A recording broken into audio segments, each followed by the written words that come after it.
ছাত্ৰ-ছাত্ৰীসকল মৰম লবা আমি জিকিৰৰ পৰৱৰ্তী অংশলৈ আহিছোঁ আজি তোমালোকক কেইটামান স্তবকৰ বিষয়ে মই বহলাই আলোচনা কৰিছোঁ প্ৰথম স্তবকটি চোৱা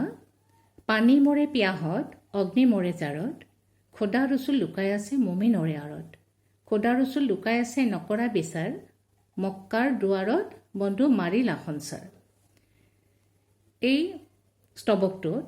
পানী খালে পিয়াহ পলায় সাধাৰণতে অৰ্থাৎ পানীৰ মাজতেই পিয়াহ গুচাব পৰা শক্তি বিৰাজমান সেইদৰে অগ্নিৰ উত্তাপত শক্তি আছে অগ্নিৰো উত্তাপ আছে সেই উত্তাপ হৈছে শক্তি গতিকে পানী পিয়াহত মৰা আৰু অগ্নি জাৰত মৰা এই দুয়োটা কথাই অসম্ভৱ কিন্তু পানী আৰু জুয়ে নিজৰ ভিতৰত সোমাই থকা সেই শক্তিৰ কথা নাজানে একেদৰে আল্লাহ অৰ্থাৎ ভগৱান আমাৰ হৃদয়তে আছে কিন্তু আমি তেওঁক চিনি নাপালে এই বিশ্ব ব্ৰহ্মাণ্ড জলাত কৰিলেও তেওঁক নাপাওঁ যিজন সৎ আৰু প্ৰকৃত মুছলমান তেওঁৰ অন্তৰতে আল্লাই বাস কৰে তেওঁ আল্লাহক বিচাৰি হাবাথুৰি খাব নালাগে প্ৰত্যেক জীৱৰ অন্তৰত আল্লাহ বিৰাজমান কিন্তু মায়াত আবদ্ধ লোকসকলে আল্লাহক নিচিনি মক্কালৈ যায় আল্লাহক বিচাৰি বিচাৰি এই হৈছে এই স্তবকটোৰ মূল কথা দ্বিতীয় স্তবকটো চোৱা মক্কাৰ দুৱাৰত চাহাব জীৱই মাৰে তালি যেনে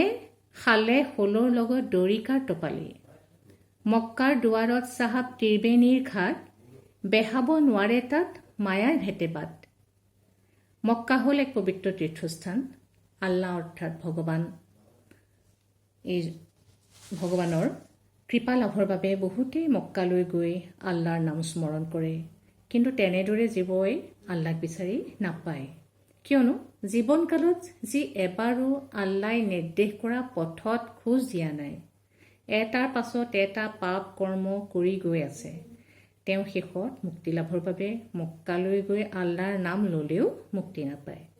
শাল বা শ'ল মাছ ডাঙৰ মাছ আৰু দৰিকা এবিধ সৰু মাছ এই শাল বা শ'ল মাছৰ লগত দৰিকা মাছৰ টপালিয়ে যিদৰে প্ৰভাৱ পেলাব নোৱাৰে তেনেদৰে সদায় মায়াত আবদ্ধ হৈ থকা জীৱই মক্কালৈ গৈ আল্লাহক বিচাৰি প্ৰাৰ্থনা কৰিলেও সেই প্ৰাৰ্থনাই আল্লাহক চুব নোৱাৰে অৰ্থাৎ তেনে জীৱই আল্লাহৰ কৃপা লাভ কৰিব নোৱাৰে আৰু এই স্তবকটিৰ মূল কথাখিনি হ'ল এয়াই ধন্যবাদ ইয়াৰ ভিতৰতে এটা শব্দ আছে ত্ৰিবেণী ত্ৰিবেণী মানে ত্ৰিবেণী হৈছে হিন্দুসকলৰ পবিত্ৰ তীৰ্থস্থান হিন্দুসকলে পবিত্ৰ বুলি মানি অহা গংগা যমুনা সৰস্বতী নদীয়ে বাৰাণসীৰ যি ঠাইত মিলিত হৈছে সেই ঠাই হৈছে ত্ৰিবেণী হিন্দুসকলে ত্ৰিবেণীলৈ গৈ তিনিও নদীৰ সংগমস্থলত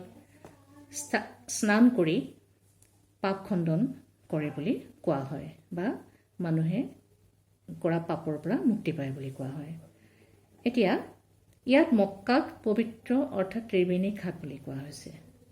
মুছলমানসকলে এবাৰ মক্কালৈ যাব পাৰিলে পাপ খণ্ডন হৈ মুক্তি লাভ কৰাৰ লগতে আল্লাহৰ সৈতে মিলন সম্ভৱ হয় বুলি বিশ্বাস কৰে কিন্তু যিসকল লোক সংসাৰৰ মায়ামোহত বন্দী সেইসকলে মক্কালৈ গ'লেও মনত সুখ শান্তি নাপায় কিয়নো সংসাৰৰ মায়ামোহৰ পৰা মুক্ত হ'ব নোৱাৰিলে আল্লাহক প্ৰকৃত অন্তৰেৰে বিচাৰিব নোৱাৰে সংসাৰৰ মায়াই তেওঁলোকক মুক্তিৰ পথত বাধাহে দিয়ে ফলত জীৱই সুখৰ পৰিৱৰ্তে দুখহে পায় ধন্যবাদ